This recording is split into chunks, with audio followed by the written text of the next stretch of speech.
মুসনিয়ারা। আমি এই কল্যাণপুর পুরাবস্তিতে 30 বছর ধরে থাকি। এখানে আমরা স্বামী স্ত্রী 2 জন আর 2 ছেলে 4 জন থাকি। তো আমি 3টা বাসায় কাজ করি, এক বাসায় 2 কাজ করি।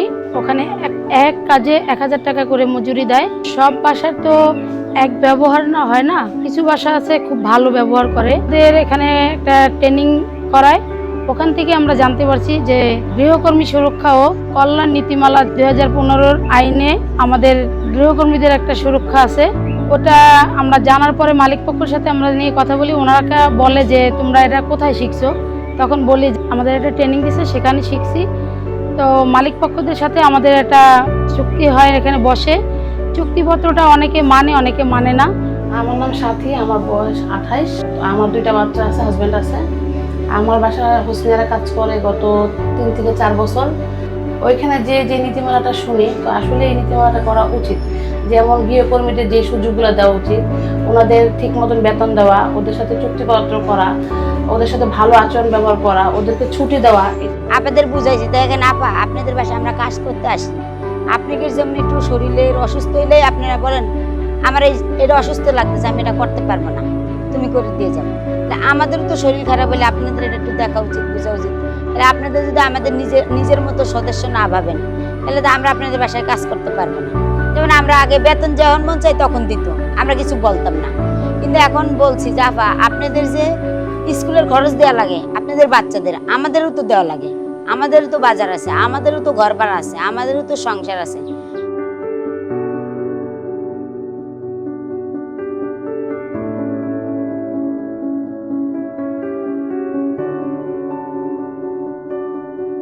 ওনারা আমাকে হঠাৎ করে কাজ থেকে না করে না দিতে পারে। জানি 1 মাস বা 2 মাস আগে আমাকে বলে যে তোমাকে আমি রাখবো না, তুমি অন্য জায়গায় কাজ খুঁজে নাও। ওটা আমাকে সুযোগ দিতে হবে। আর আমিও যদি কোনো কারণে কাজ ছেড়ে দিই, তাকেও আমাকে 1 মাস আগে জানাতে হবে। এটাই হলো আমাদের চুক্তিপত্র। এটা আমরা জানছি বা শিখছি, সেজন্য আমরা ওটা মালিক পক্ষের সাথে এভাবেই কথা বলছি। তো এটা অনেকে একমত হয়েছে। আর সবুজের অভিযান ফাউন্ডেশন নামে যখন নিয়োগকর্তাদের, আমাদের বাসার যে কর্তাদের যখন এখানে ডাকছে, তখন ওনাদেরকে বোঝানোর ফলে আমরা এই বিভিন্ন সুবিধাগুলি পাইছি। যেমন আমরা রেস্ট পাই, আমরা সময় মতো বেতন পাই, আমরা ছুটি পাই, সপ্তাহে 1 দিন ছুটি পাই। আর আমাদের যে সুরক্ষা নীতিমালা আছে, এটা যেন পাশ করার জন্য শ্রমিক হিসাবে যেন আমাদের নিয়োগকর্তারা স্বীকৃতি দেয়, সেটার জন্য ওনাদের কাছে আমাদের একটা নীতিমালা, মানে পাশ করবো বলতে আমাদেরকে ওনার একটা স্বাক্ষরিত, মানে সবুজের অভিযান একটা স্বাক্ষর নিয়োগকর্তা 1 মাস 2 মাস কয় মাস থাকবে সেটার জন্য একটা নিয়োগপত্র দিচ্ছে।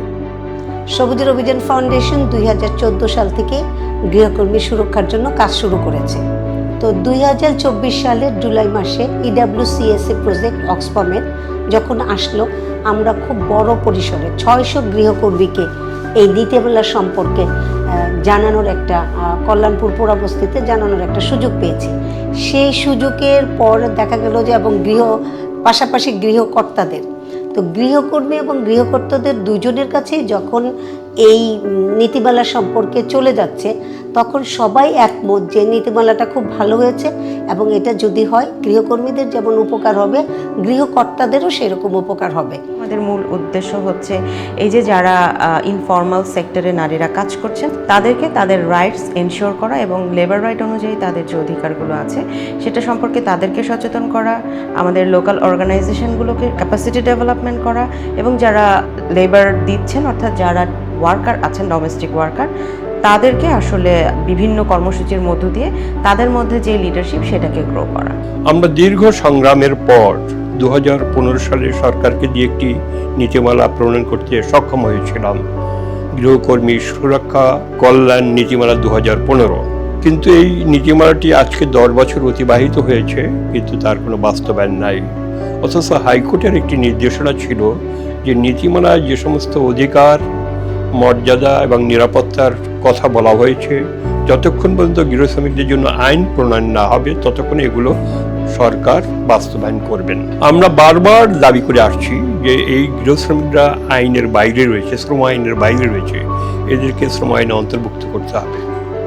আমাদের চুক্তিপত্রগুলো যেন সবাই করতে ইচ্ছুক হয়, আমাদের যেন শ্রমিক হিসাবে স্বীকৃতি দেয়, আমরা যেন অন্য কাজের মধ্যে ওই কাজটাকে সম্মানজনক পেশা হিসেবে নিতে পারি।